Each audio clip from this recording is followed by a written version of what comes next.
Well, hello everyone. Welcome to Truth Noir. We're still celebrating the third season of the show here. We're on episode 2, so welcome back.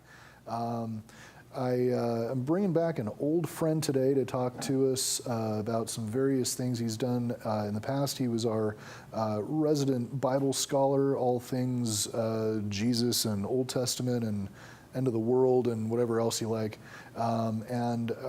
He always comes in and graces us with a song as well. So I want to do that first. I want to thank Mr. Steve Mashni for coming back and sitting with us. Why don't you tell us a little bit about yourself to any of the new viewers here? Well, my name is Steve Mashni, but my real name is Hussein. I'm Palestinian American, half Brazilian. My mom's from Brazil, my dad's Palestinian. Very cool. And I'm, I'm a preacher, I'm a pastor, and then I'm also a TV preacher. I have a program on television, on Arabic Christian television, and so I do, that. And then I also write songs, and I like to perform. You write some books too. And I write we're going to books. talk about in a little bit. Yeah. So I know you always play us a song when you come on here. What is this song about? Well, this is kind of a new song. I just wrote this, and what happened is on the 4th of July, I was with my stepfather, who lives in Nevada, and I was, for the first time ever, he opened up to me about what happened to him in Vietnam. He was a veteran from Vietnam, and when he was there, what happened is his commanding officer, whose name was Corporal Noble, there was a firefight, and he got hit by shrapnel, and then he died. His corporal did, and then my stepdad, 3 other guys were wounded, and my stepdad heard the radio, and on the radio, the guy on the radio kept saying, "What's your 20? What's your 20?" But my stepdad didn't know what that meant. But then he figured out what your 20 must mean, where's your location. Right. And so my stepdad is the one that went and answered and said, we are, it was 20 minutes from Eastgate is what he told them. And by doing that, I mean, reinforcements came instantly and ended up saving those 3 guys' lives. Oh, wow. And so my stepdad never told me that, and I know that a lot of times these guys are Vietnam vets, or all these veterans, they're such heroes, they do such amazing things, but they never talk about it. And so, Anyway, I wrote this song about that. It's called Noble is the name of the song. All right.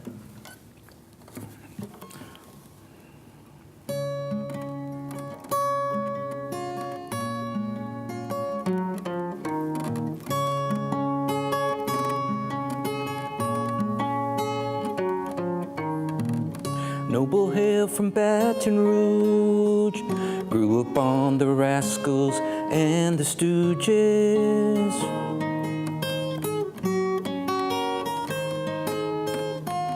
Knew one day he'd make a play. Folks would simply have to stop and say, Noble, he was such a man. Played the game the best he can, and he played it by the rules, and he was nobody's fool.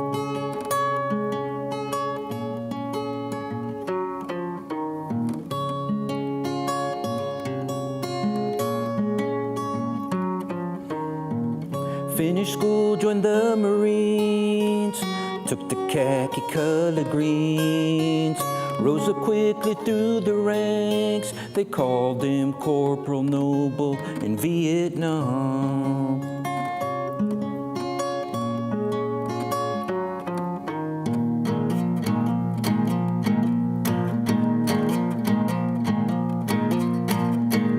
It was a familiar game, take a mountain in the rain.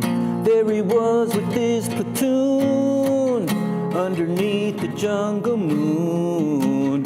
Fireworks, 4th of July, fire falling from the sky, with no place to retreat, swelter in the jungle heat.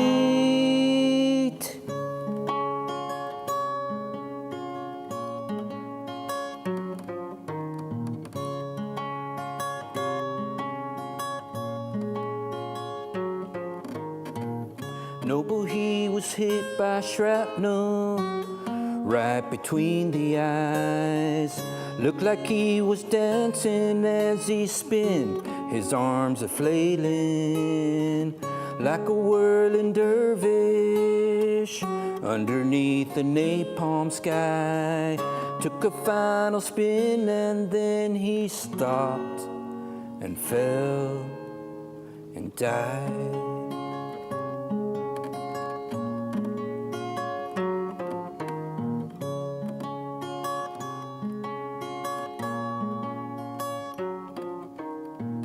Ricky called for reinforcements, saved the lives of the wounded 3. Looked at me so matter-of-factly as he told me this story. On this Independence Day, my stepdad became my hero today.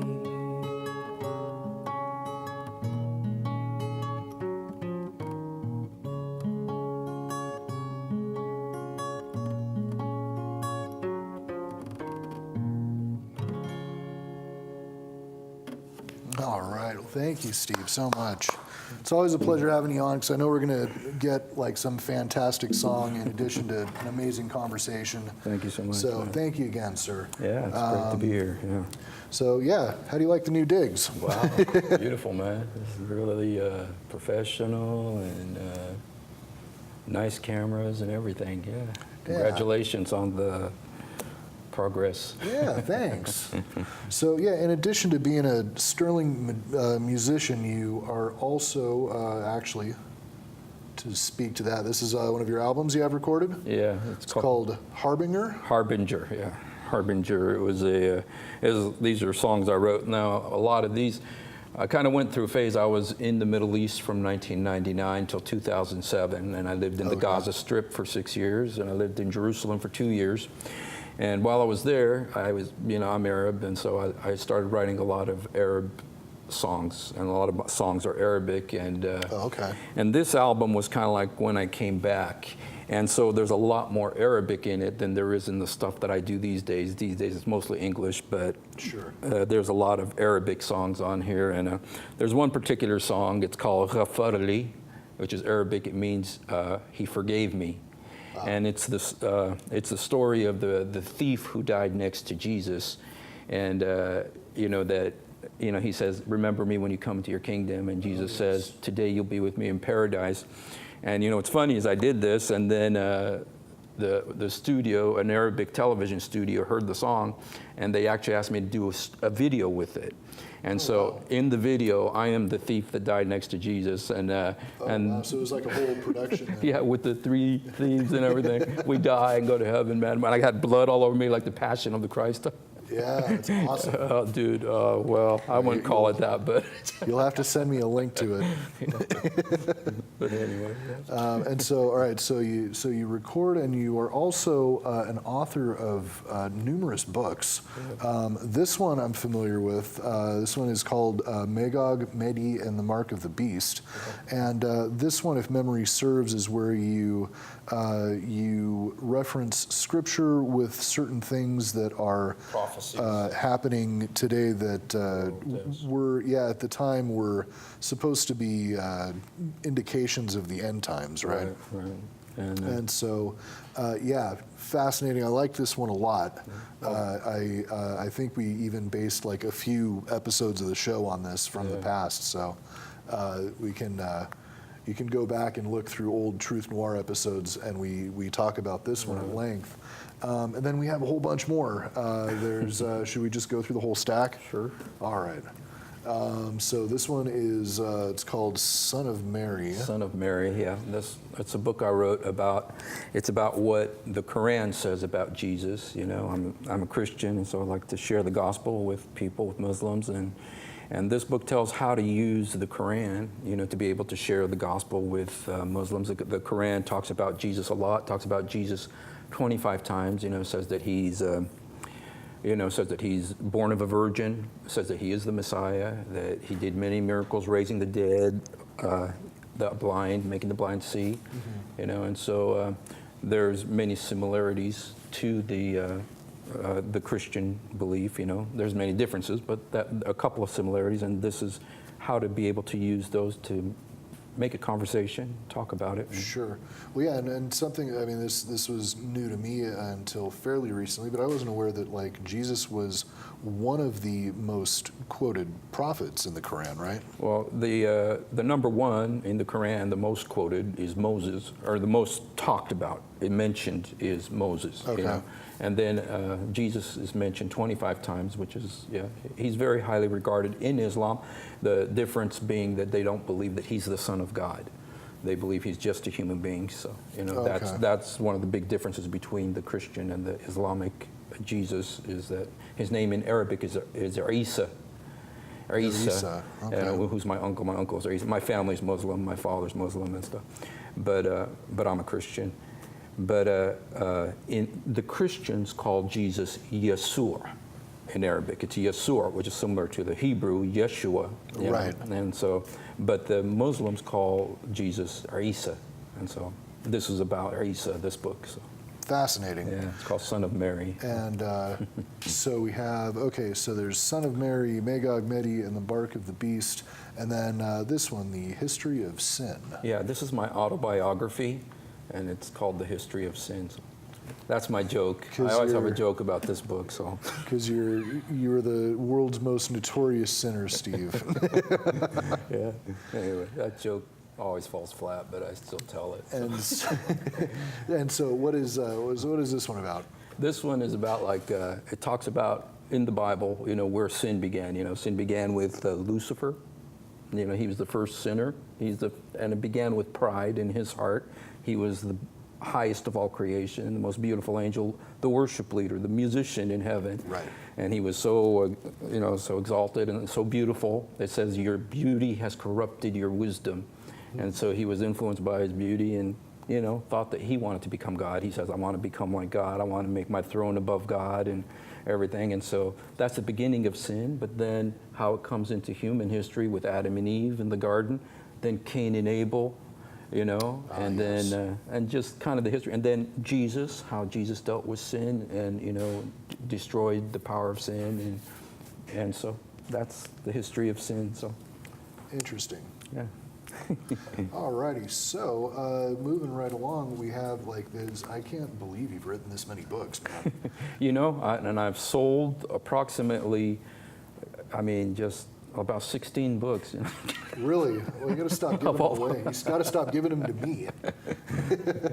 I know I have a copy of this one. I don't think I have any of the other ones.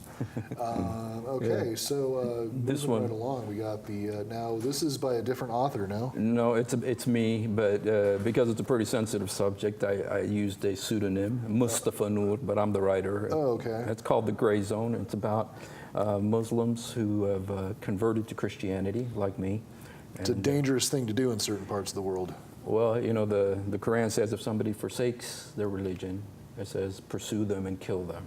And so there is this belief that it's considered apostates. Right. And so, most countries don't carry it out because they say there is not a caliphate. If there was a caliphate, for instance, what they tried to make in Iraq, they would carry out that sentence, but most places don't have caliphate, so they don't carry out that sentence, but some places do. So anyway, but that's... And so now this is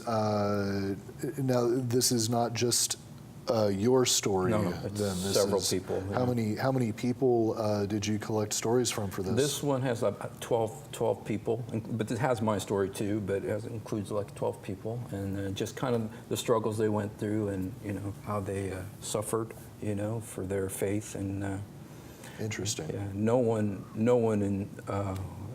one in this book was killed, but some people are killed. Even to this day, it's right. So it's called the gray zone, which is like the in-between period, Yeah, it's they don't want you to do it, but they can't quite do anything about it most of the time. A lot of times what happens is that a lot of times the people become atheists.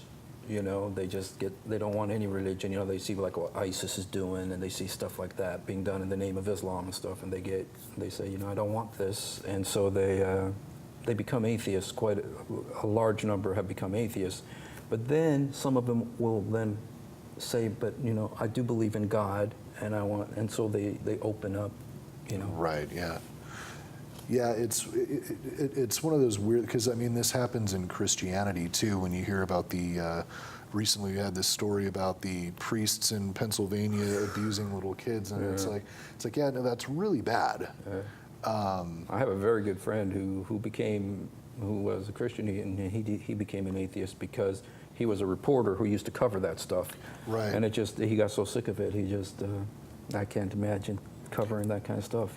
Yeah, I mean, it sort of brings to mind the concept of like, well, you can still revere the teachings without supporting the church. I know that's dicey at certain times, because the faith is so heavily ingrained in going to the building and dealing with the holy men, and it's got to be tough. Yeah. Well, this book, I've written it in English. In English, it's called. Actually, I had a name and I changed the name. It's now called Another Fold. Okay. So now, Steve, this book opens backwards. What's up with that? Well, I'm an Arab and we do things backwards. No, just kidding. That's my other joke. But yeah, so this is, I don't know if we can see, but that is written in Arabic. Yeah, it's called رحلة العابرين in Arabic, and I've written the book in English and I had it translated into Arabic. And it's also the same as this book, which is stories of Muslims who have accepted Christianity and the suffering that they went through. Some of them were beat up. And stuff. Different stories, though, right? These are different, yeah. This is the book that probably I've sold the most of. Oh, really? And I actually 12 copies of this sold out of the 16. No, actually, this one, I think it's even gone beyond that. Probably up to 20 or something. But wow. In English, though, not the Arabic one. Oh, okay. But well, that's still something. Yeah. But I actually have a funny story with this book. It's I had a friend of mine who went to jail. He did a crime, went to jail, and he's an ex-Muslim, and he went to jail, and when he went to jail, he was in his cell, and then he was talking to one of the guards, and the guard said to him, he was a Christian, and so they started talking about the Lord and stuff like that. And then he said to them, he said, I used to be a Muslim and I'm a Christian now, and I'm just, struggling, I did some mistakes and everything like that. And then the guard says to him, this really happened. The guard says to him, you know what? I want to get you a book. And so he goes to the library in the prison and brings him my book. Are you serious? He brought him my book. That's and the awesome. guy got in touch with me and said, dude, and this is like in Minnesota. Wow. So that's pretty cool. Yeah, it's somewhere, so somebody's reading it. I don't have any money to show for it. It's in the prison library, that's where. Yeah, but it was the English version, so yeah, hey, wherever, man. Well, that's pretty neat. Yeah, so that felt kind of good. All right, well, Steve, we don't have any more books to review, but I don't know, what we got going on in the news these days? We got some Taliban in Afghanistan doing some nonsense. It's not just the Taliban. I think ISIS is coming back. That's kind of scary, man. You're hearing about, because they said that they kind of went underground in Syria. They really tried to push out Syria. Yeah. Push them out of Syria, but it looks like they're coming back into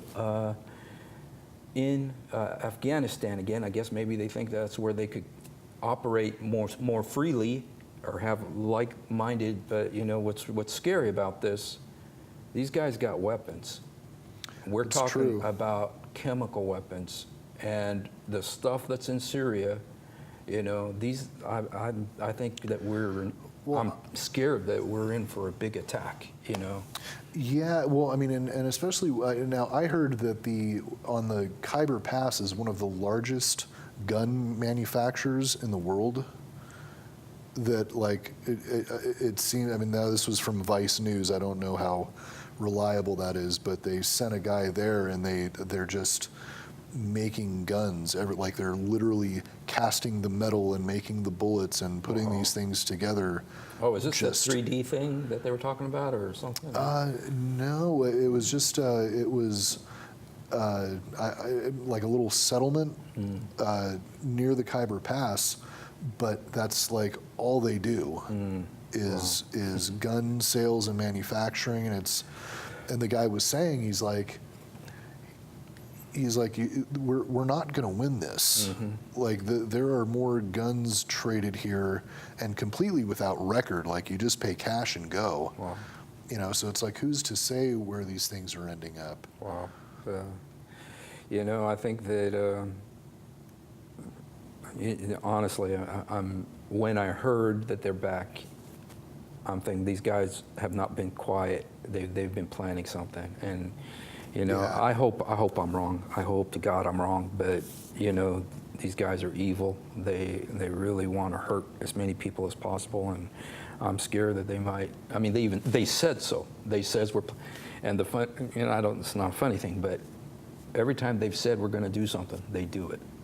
You know, and so, you know, they didn't used to take him very seriously before at first. You know, he said they were a little league or whatever Obama said about them, and, you know, but these guys are serious. Well, it seems like across administrations, continually they seem to be not being taken very seriously, and it's like they keep doing all this really bad stuff. But they keep saying what they're going to do, too. They say we're going to do this, you know, so it's like, right, yeah. Start paying attention to what they're saying, you know, and, you know, one thing that's in this book, you know, people can buy it for a mere $10, man. We're not allowed to say that. Oh, I'm sorry. We can take direct that them off? to a website. Okay.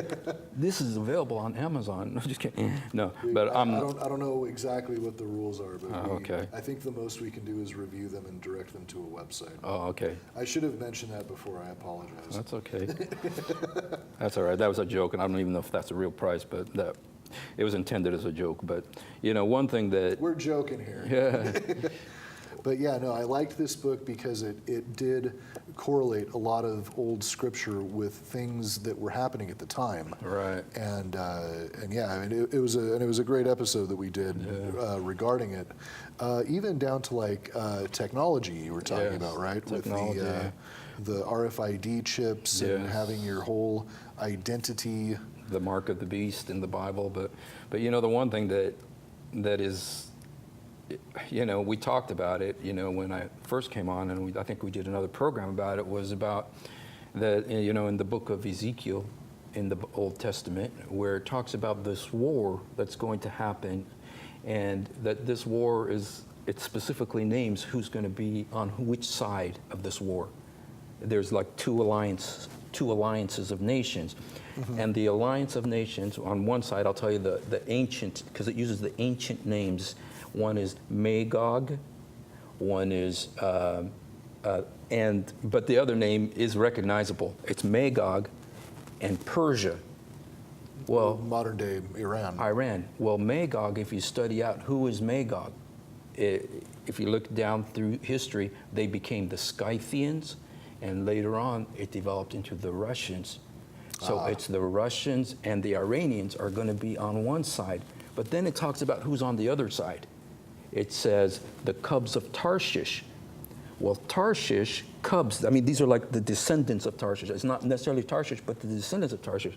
And Tarshish is believed to be England because it's a land that had tin and that was very skilled in ship making. You know, which had, you know, England had the best navy in the world, you know, for so long. For a long time. And so the cubs would be the colonies descendants, or the commonwealths. The number one being America. Mm-hmm. But it says that on this alliance, who else is on this side? America and Sheba and Dedan, who is Saudi Arabia.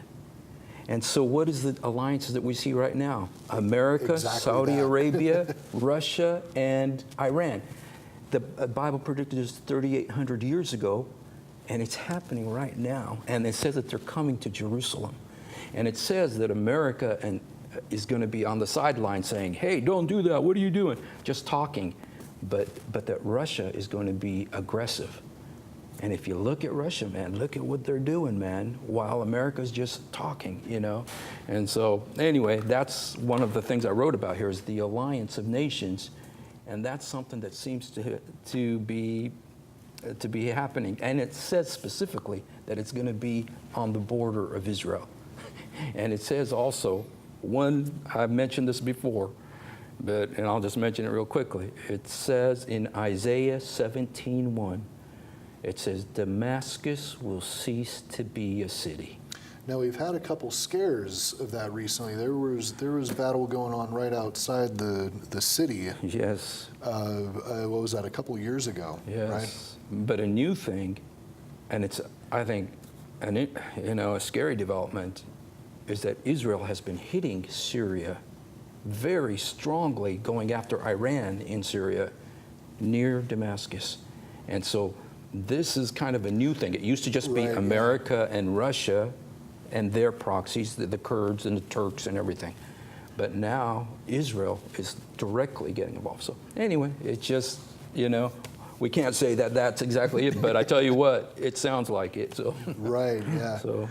All righty, Steve. Well, I appreciate you coming down. I know it was a little short notice. Yeah, it's always great to be with you. Yeah, likewise. And it's now. Do you have a website that people can check out if they're interested in learning more about these books? Yeah, or? My books are all on Amazon. They're all available as digital books. And and I've got several other books. If